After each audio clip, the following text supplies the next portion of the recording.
아마 화초를 키우시는 분들이 가지시는 재미 중에 하나는 이 철 따라 피는 아름다운 꽃들을 보시는 재미가 아닐까 싶어요. 그런데 이 화초를 키우다 보면은 당연히 꽃이 피어야 될 때인데 꽃이 피지 않는 경우도 종종 있지요. 그런 경우가 생기면 이 저처럼 이 화초에 전혀 문의 아닌 사람은 그 화초를 한 구석으로 치워 놓을 겁니다. 그러나 사실 꽃이 피어야 될 때에 그 꽃이 피지 않는 것은 여러 가지 이유가 있기 때문인데요. 우선 모든 식물은 이 빛을 필요로 합니다.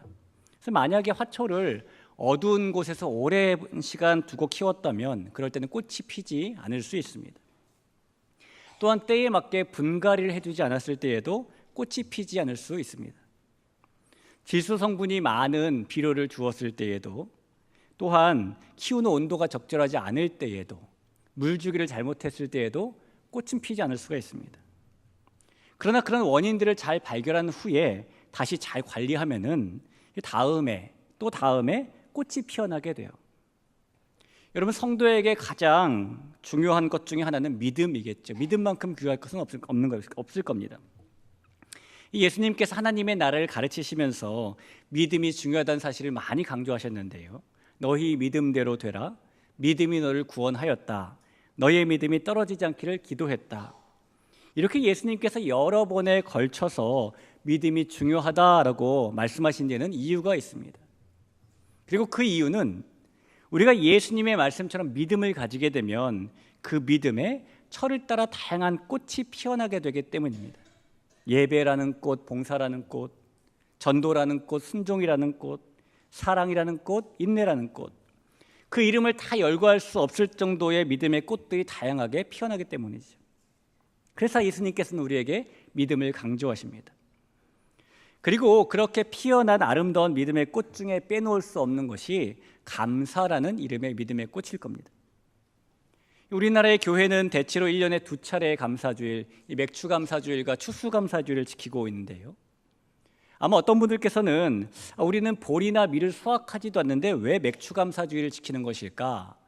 우리는 여러 곡식이나 과일을 추수하는 것도 아닌데 왜 추수감사주일을 지키는 것일까? 궁금한 분들도 계실 겁니다.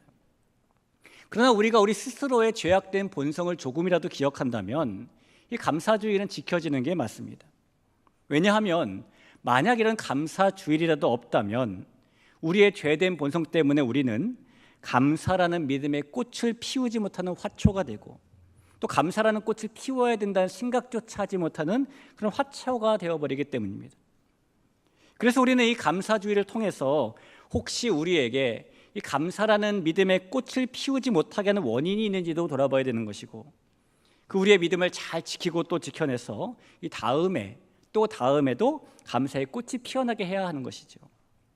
이 오늘이 저와 여러분에게 혹시라도 그동안 잊고 살았던 감사라는 믿음의 꽃을 피울 수 있는 그런 날이 될 수 있기를 주님의 이름으로 축원하며 부탁을 드립니다. 이 역사 속에서 오랜 세월 동안에 학자들 사이에는 이 감사에 대한 논쟁들이 있어 왔습니다. 우리가 익히 들어봤던 아리스토텔레스나 에피큐로스 같은 사람은 이 감사를 사람의 이기심을 덮고 있는 얇은 포장지라고 말을 하면서 이 감사는 사람들이 더 많은 이익을 얻기 위해서 하는 비밀스러운 욕망이다라고 부정적인 평가를 내립니다. 하지만 그 외에 대부분의 학자들은 감사가 사람을 더 행복하게 만들어주는 것이라는 긍정적인 주장을 하고 있죠. 이 탈무드에도 보면은 세상에서 가장 지혜로운 사람은 배우는 사람이고 세상에서 가장 행복한 사람은 감사하며 사는 사람이다라는 말이 있을 정도로 이 감사와 행복은 뗄래야 뗄 수 없는 사이에 있습니다. 또한 특별히 현대에 발표된 많은 감사에 대한 과학적인 문헌들을 보면은 이 부모가 자녀에게 꼭 물려주어야 될 것이 감사의 습관이다라고 말할 정도로 감사는 하는 것보다 하지 않는 것이 큰 손해인 일입니다. 이 감사는 하면 좋고 안 하면 그만인 것이 아니라 꼭 해야 되는 일이라는 것이죠. 그 몇 가지 이유를 좀 말씀드려 보면, 우선 이 감사 성향이 높은 사람들은 스트레스가 완화되고 염증 수치가 감소되고 수면의 질이 좋아진다는 연구 결과가 있습니다. 이 연구 결과에 의하면 감사하고 살면 우리의 몸의 건강에도 큰 긍정적인 효과를 미치게 된다는 것이죠. 이뿐만 아니라 사람의 뇌에는 보상회로라는 것이 있는데요, 이 보상 회로가 활성화되면은 행복 호르몬이라고 불리는 도파민이 분비되고 세로토닌이라든가 옥시토신이라든가 우리의 긍정적인 정서를 관장하는 호르몬들이 분비가 됩니다. 그래서 사람들은 그때의 기쁨도 느끼고 만족도 느끼고 행복감도 느끼는 것이죠. 그런데 이 뇌의 보상 회로가 감사할 때 활성화된다라는 연구 결과도 있습니다. 이 감사하는 사람은 몸에도 긍정적인 효과를 미치며 살아가지만 다른 사람과의 관계에 있어서도 견실해질 수밖에 없고 공동체를 더 건강하게 만들 수 있다는 것입니다. 오늘 본문의 이야기는 예수님께서 예루살렘으로 가시는 중에 이 갈릴리 지역과 사마리아 지역의 경계선쯤을 지나가실 때 있었던 일입니다. 이 여정에서 예수님께서 한 마을을 들어가시게 되었는데요, 그때 10명의 나병 환자들이 멀리 서서 예수님께 자기들을 불쌍히 여겨달라고 큰 소리를 외치게 되었습니다. 12절과 13절을 보실까요? 한 마을에 들어가시니 나병 환자 10명이 예수를 만나 멀리 서서 소리를 높여 이르되 예수 선생님이여 우리를 불쌍히 여기소서 하거늘이라고 말하죠. 이 성경에 나오는 나병은 오늘날의 한센병이라고 불리는 그런 병입니다. 이 병은 사람의 말초신경이나 피부에 한센균이 침범을 해서 이 병변이 매우 광범위하게 나타나고 겉모습이 흉측해지는 그런 병인데요, 이 병이 악화돼서 아주 심화가 되면은 정작 환자 자신은 못 느끼지만 이 신체의 말단부가 썩기도 하고 문드러지기도 하는 것이 이 나병이죠. 한센병입니다. 지금은 전 세계 인구의 95%가 한센병에 대해 자연 저항을 가지고 있습니다. 그러니까 대부분의 사람들은 이 병에 걸리지가 않아요. 또한 누군가가 이 병에 걸렸다 하더라도 리팜피신이라는 항생제를 600mg 하나만 먹기만 하면은요, 이 체내의 균 99.99%가 전염력을 상실하게 됩니다. 그러니까 다른 사람에게 전염시킬 위험이 이제는 없어진 병이기도 하죠. 하지만 이 병을 일으키는 균이 한센균이라는 사실은 지금으로부터 불과 150년 전에 발견된 일이고, 말씀드린 항생제 또한 70년 전에 나오기 시작한 거예요. 그러니 과거만 해도 이 한센병은 전염성이 너무 강해서 접촉을 피해야 하는, 그러다 보니 신의 저주로 불리기도 하는 그런 병이었죠. 신약시대 때의 나병은 그런 병이었습니다. 오늘 본문에서 나병 환자 10명이 예수님께 소리를 내되 멀리 서서 들릴 수 있는 큰 소리를 외쳤던 것이 바로 그런 이유입니다. 10명이나 되는 나병 환자들이 멀리서 큰 소리를 외치자 예수님께서 그들을 불쌍히 여기시고 가서 제사장들에게 너희의 몸을 보이라라고 말씀하셨어요. 14절을 한번 상반절을 보시겠습니다. 보시고 이르시되 가서 제사장들에게 너희의 몸을 보이라 하셨더니 라고 말하죠. 우리가 이 성경의 지식을 조금 가지고 있다면 이 말씀을 보면서 예수님이 왜 이렇게 말씀하셨을까 그 교계를 좀 갸우뚱하게 됩니다. 왜냐하면 이 구약 성경에 의하면은 나병 환자가 제사장을 찾아가는 것은 이 제사장으로부터 이제 병이 나았다는 확인을 받기 위해서이기 때문이에요. 이 나병에 대한 규례를 담고 있는 레위기 14장에 보면은 2절 3절에 이런 말씀이 있습니다. 나병 환자가 정결하게 되는 날의 규례는 이러하니 곧 그 사람을 제사장에게로 데려갈 것이요 제사장은 진영에서 나가 진찰할지니라고 말합니다. 이 제사장이 그렇게 진찰을 해서 병이 나은 것이 확인이 되면 이 환자는 그제서야 하나님께 예물을 드리고 일정 기간 동안 장막 바깥에 머물렀다가 가족의 품으로 공동체 안으로 들어올 수가 있었던 거예요. 그러니 나병 환자는 자신의 병이 나은 후에 제사장을 찾아가는 겁니다. 자, 그런데 오늘 본문에 보니까 예수님께서는 이 나병 환자들을 낫게 해주신 다음에 그들에게 가서 제사장들에게 너희의 몸을 보이라고 말씀하신 것이 아니에요. 아무것도 해주지 않으시고 여전히 나병이 그대로 있는 그 환자들에게 그냥 가서 제사장들에게 너희 몸을 보이라라고 말씀하신 겁니다. 의아하죠. 예수님께서 왜 이러셨을까? 성도 여러분, 그런데 예수님께서 왜 이렇게 하셨을까 보다도 그 말을 듣고 반응한 10명의 나병 환자들의 반응, 그들의 모습을 보면 우리는 너무너무나 놀라운 사실을 두 가지 발견하게 됩니다. 우선 우리가 첫 번째로 발견하게 된 놀라운 사실은요, 예수님께서 아무것도 해주지 않으신 채 나병 환자들에게 가라라고 말씀하셨을 때에 그들 모두 제사장을 찾아갔다는 겁니다. 이 환자들 중에 단 한 명도 예수님께 예수님 먼저 치료해 주셔야 가죠, 제 병이 나은 게 눈에 좀 보여야 가죠 라고 되묻지 않았어요. 그리고 그들은 자신들의 몸에 아무런 치료의 변화나 결과가 나타나지 않았음에도 예수님의 말씀대로 제사장을 찾아갔다는 겁니다. 이들이 보인 이 반응은 너무나 놀라운 믿음의 반응이죠. 일반적으로 사람들은요, 결과가 나타났을 때 아니면 조금이라도 변화가 일어났을 때 믿습니다. 우리가 아주 심한 감기가 들었다고 생각을 해볼까요? 이 약도 먹어보고 저 약도 먹어보고 또 이 병원 저 병원 찾아갔는데 감기가 낫지 않아요? 그러다가 누구에게 소개를 받아서 어느 병원을 찾아갔는데 의사 선생님이 하시는 말씀이 약을 처방해주면서 이 약을 이틀만 꼬박 먹으면 깨끗이 낫는다고 말씀하시는 겁니다. 그래서 우리가 그 약을 처방받고 와서 집에서 약을 먹었어요. 근데 정말 이틀 후에 거짓말처럼 감기가 싹 나은 것이죠. 자, 그때 그런 결과가 나타났을 때 우리는 비로소 그 의사 선생님 말이 맞았네 라고 생각하며 의사 선생님이 이틀 전 했던 말을 그때 믿는 겁니다. 아니면 적어도 한두 번 약을 먹으면서 내 몸에 호전되는 증상이 나타날 때에 그 의사 말이 맞았네 라고 믿게 되는 것이죠.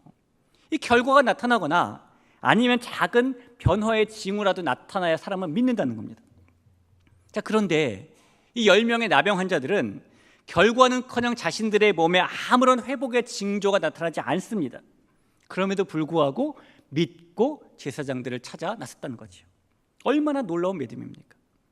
여러분, 그들의 믿음은 단연코 결과나 징후가 나타나지 않았음에도 믿는 대단한 믿음이었어요. 사랑하는 성도 여러분, 믿음은 결과가 나타난 후에 믿는 것이 아니라 결과가 나타나기 전에 믿는 것, 조금이라도 나아지는 징조가 보인 후에 믿는 것이 아니라 아무런 징조가 보이지 않았음에도 믿는 것입니다. 그것이 하나님께서 우리를 바라보시며 지켜보시는 믿음이에요. 우리 성도 여러분, 비록 저와 여러분에게 어떤 일에 대한 결과가 나타나지 않았을지라도, 비록 저와 여러분에게 조금의 변화의 징후조차 나타나지 않았을지라도 주님의 말씀 그대로를 따르는 믿음이 우리 모두에게 있기를 간절히 축원합니다. 자, 이 사실에 이어서 우리가 발견할 수 있는 또 하나 놀라운 사실은 이 10명의 나병 환자는 분명히 놀랍고 대단한 믿음을 가진 사람들이었지만 그 10명 모두가 자기들이 가지고 있는 그 믿음의 꽃을 피운 것은 아니라는 거예요. 이 10명의 나병 환자들은 모두 예수님의 말씀을 믿고 제사장을 찾아가는 도중에 나음을 받았습니다. 14절에 그렇게 기록되어 있죠. 보시고 이르시되 가서 제사장들에게 너희 몸을 보이라 하셨더니 그들이 가다가 깨끗함을 받은지라. 그들이 말씀을 믿고 가다 보니까 그때 말씀을 믿고 따른 그 믿음의 결과가 나타난 것입니다. 자, 그런데 그 중에 한 명이 자기의 나병이 치유된 것을 인식하고 큰 소리로 하나님께 영광을 돌리면서 가던 길을 되돌아와 예수님께 감사를 드리게 되어요. 15절 16절을 보시죠. 그 중에 한 사람이 자기가 나은 것을 보고 큰 소리로 하나님께 영광을 돌리며 돌아와 예수의 발 아래에 엎드려 감사하니 그는 사마리아 사람이라. 자, 여러분 생각해 보면 나병 환자였던 사람이 병이 낫게 되었을 때에 가장 먼저 하고 싶고 가장 먼저 해야 될 일은 무엇일까요? 자, 이 일은 당연히 제사장을 찾아가서 병이 나았다는 확인을 받는 겁니다. 율법도 그렇게 하라고 말하고 있을 뿐더러 얼른 가서 제사장을 만나 확인을 받아야 그동안 사람들에게 받던 외면과 소외에서 벗어날 수가 있게 되고요, 그동안 못 만났던 가족에게 품으로 돌아갈 수 있게 되고 정상적인 삶이 회복되기 때문이에요. 이 나병을 알았던 시간이 오래되면 오래되었을수록 더 빨리 제사장을 찾아가고 싶었을 겁니다. 그래서 병이 나았던 10명 중에 9명이 자신들의 몸이 낫게 되자 제사장을 찾아가는 발걸음을 더 속히 서두르는 것이죠. 이 9명의 제사장을 찾아갔던 일은 율법적으로나 사회적으로나 상식적으로나 전혀 문제가 되지 않는 너무나 당연한 일이에요. 자, 그런데 예수님께서는 그 너무나 당연한 일보다 더 귀하게 보이는 것이 있었다는 겁니다. 그것이 무엇이냐면 돌아온 한 사람이 가진 그의 믿음에 피었던 감사란 이름의 꽃인 것이죠. 여러분, 우리는 성도로서 우리가 하나님께 영광을 돌리며 살아야 된다는 사실을 다 알고 있습니다. 우리는 사람의 제일 된 목적이 하나님을 영화롭게 하는 것이라는 사실도 다 알고 있습니다. 자, 그러면 어떻게 해야 우리가 하나님께 영광을 돌리는 것이고 어떻게 해야 하나님을 영화롭게 할 수 있는 것일까요? 오늘 이 성경에 보니까 큰 소리로 하나님께 영광을 돌리며 예수님께 돌아온 이 한 사람이 감사했다는 사실, 그리고 예수님께서 이 한 사람의 이방인 외에는 하나님께 영광을 돌리는 자가 없느냐라고 말씀하셨다는 사실을 보면 하나님을 영화롭게 하고 하나님께 영광 돌리는 구체적인 모습은 감사라고 말할 수 있어요. 그래서 감사는 믿음의 꽃인 겁니다. 결국 예수님께 돌아와서 아름다운 믿음의 꽃 감사를 피운 이 사람은 예수님께 큰 칭찬을 받게 되죠. 19절을 보시겠습니다. 그에게 이르시되 일어나 가라, 내 믿음이 너를 구원하였느니라 하시더라. 사랑하는 성도 여러분, 이 세상에 많은 사람들이 예수님을 향한 믿음을 가지고 살아갑니다. 그러나 그렇다고 해서 그 모든 사람들이 다 믿음의 꽃, 특히 감사라는 꽃을 피우고 사는 것은 아니에요. 하지만 성도 여러분, 이 자리에 있는 저와 여러분은 오늘 똑같은 믿음을 가지고 있었지만 예수님께서 더 귀하게 보셨던 이 한 사람처럼 감사라는 믿음의 꽃을 날마다 아름답게 피우고 살 수 있는, 그래서 예수님께 칭찬받는 인생을 살 수 있는 사람들이 될 수 있기를 주님의 이름으로 축복합니다. 자, 우리가 그렇게 감사라는 믿음의 꽃을 활짝 피우고 살아야 되는데요, 문제가 하나 있어요. 이 감사라는 믿음의 꽃을 피우게 하는 것을 방해하는 장애물들이 우리 앞에는 많이 있다는 겁니다. 우리의 믿음의 꽃, 감사를 피우지 못하게 하는 장애물에는 무엇이 있을까요? 욕심, 습관적인 후회, 불평, 부정적인 태도, 염려, 낙심, 이 감사라는 꽃이 피우지 못하도록 방해하는 장애물은 많이 있을 겁니다. 그 중에서 한 가지 방해물만 좀 더 살피고 넘어간다면 우리의 감사를 막는 가장 큰 방해물은 비교하는 마음이라고 할 수 있어요. 이 사람은 다른 사람과 비교하는 마음에 사로잡히면요, 우월감으로 교만해지거나 아니면 반대로 열등감에 빠져 자기 비하에 매몰됩니다. 그러면 어떤 경우에든 감사하지 못하게 돼요. 이 비교의식에 빠져서 감사하지 못했던 대표적인 사람이 가인 아닐까요? 이 가인은 동생 아벨과 함께 각자의 소산물을 가지고 하나님께 제사를 드렸습니다. 그런데 하나님께서 동생 아벨과 그의 제물은 받으시고 가인과 그의 제물은 받지 않으시자 가인이 심한 비교의식에 빠져요. 하나님께서 받지 않으신 이유를 히브리서는 믿음 때문이다라고 말씀하고 있는데, 그것을 발견하지 못했던 가인이 비교의식에 빠져서 이런 모습을 보이죠. 창세기 4장 4절 5절을 보시죠. 아벨은 자기도 양의 첫 새끼와 그 기름으로 드렸더니 여호와께서 아벨과 그의 제물은 받으셨으나 가인과 그의 제물은 받지 아니하신지라 가인이 몹시 분하여 안색이 변하니.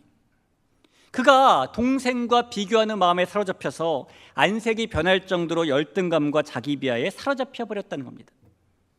그리고 그 결과가 그가 동생 아벨을 살해했다는 것을 우리는 너무나 잘 알고 있죠. 이 비교의식에 빠졌을 때 사람이 감사와는 너무너무나 거리가 먼 일을 저지르고 마는 겁니다. 여러분, 우리가 이 비교라는 마음에 빠지게 되면 그 순간부터 우리는 상대적인 빈곤감에 빠지게 되어요. 분명히 누군가는 우리보다 재물이 많은 사람이 있을 것이고, 분명히 누군가는 우리보다 더 사랑받고 사는 사람이 있을 것이고, 분명히 누군가는 우리보다 더 좋은 학벌, 더 뛰어난 재능을 가진 사람이 있을 텐데, 그 누군가와 우리를 비교하기 시작하면 그때부터 우리에게 감사라는 믿음의 꽃이 나타나지 않는 겁니다. 감사라는 믿음의 꽃은 사라지고 불행의 늪이 우리 앞길에 떡하니 자리 잡게 되는 것이죠. 따라서 여러분, 우리는 이 감사의 꽃이 피게 하는 것을 방해하는 장애물인 이 비교하는 마음을 제거하고 오히려 하나님께서 장인정신을 가지고 만드신 최고의 걸작품이 나다라는 사실을 믿고 살아야 되는 것입니다. 그럴 때 우리는 하나님 앞에 존재하는 것만으로도 감사하며 살 수 있게 되는 거예요. 여러분, 이 세상에는요, 채권자 마인드로 사는 사람이 있고 채무자 마인드로 사는 사람이 있어요. 이 채권자 마인드로 사는 사람은 내가 받을 것이 당연히 아직 많이 남아있다라는 마음으로 사는 사람입니다. 그런 사람에게는 당연히 받아야 될 것이 많이 남아있다고 생각하니까 못 받을 때에 불만족과 허탈감이 넘치게 되겠죠. 채무자 마인드로 사는 사람은 내가 이미 받을 것을 다 받았다라는 마음으로 사는 사람이에요. 이런 사람은 내가 받을 것을 다 받았다라고 생각하기 때문에 감사하는 삶을 살게 되겠죠. 우리 존귀한 성도 여러분, 혹시라도 우리 안에 이 비교라는 장애물이 있다면 그 비교 의식이 우리로 하여금 감사라는 믿음의 꽃을 피우지 못하게 하는 그 장애물임을 꼭 기억하고 그 비교 대신 감사라는 꽃을 피우게 해달라고 하나님께 간구하고 또 간구하시기 바랍니다. 그럴 때 우리의 마음의 주인 되신 하나님께서 우리 인생에 이 감사의 믿음의 꽃을 활짝 피우도록 도우실 줄로 믿습니다. 이 꽃을 좋아하시는 분들이 한 번쯤 보면 좋을 책 중에 꽃 해부 도감이라는 제목의 책이 있어요. 이 책에 보면 저자가 꽃에 대해서 이런 이야기를 하는데요. 꽃은 단순히 자신의 아름다움을 보이기 위해서 피는 것이 아니라고 합니다. 그럼 꽃은 왜 피는가? 이 꽃이 피어야 그 화초의 후손을 남길 수 있기 때문이래요. 화초는 아름다움을 위해서가 아니라 그 다음을 위해서, 자신의 생존을 위해서 반드시 꽃을 피워야 된다는 겁니다.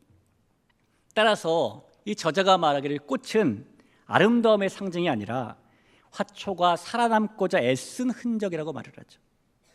여러분, 우리가 감사라는 믿음의 꽃을 피워야 하는 이유도 그 믿음의 꽃이 우리가 하나님의 자녀로 이 하나님의 나라를 살려고 애쓰는 흔적이기 때문입니다.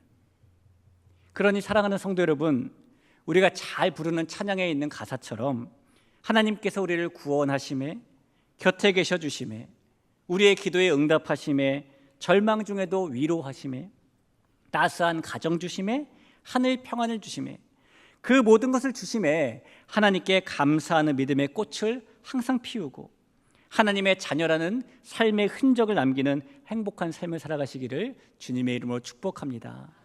그럴 때에 이 믿음의 꽃인 감사가 저와 여러분에게 더욱더 활짝 피어나게 되고, 화초를 키우시는 분들이 꽃을 보면서 그 재미에 빠지시는 것처럼 하나님께서 우리에게 피어난 감사라는 믿음의 꽃을 보시며 더욱더 한박 웃음 짓게 되는 줄 믿으시기를 바랍니다.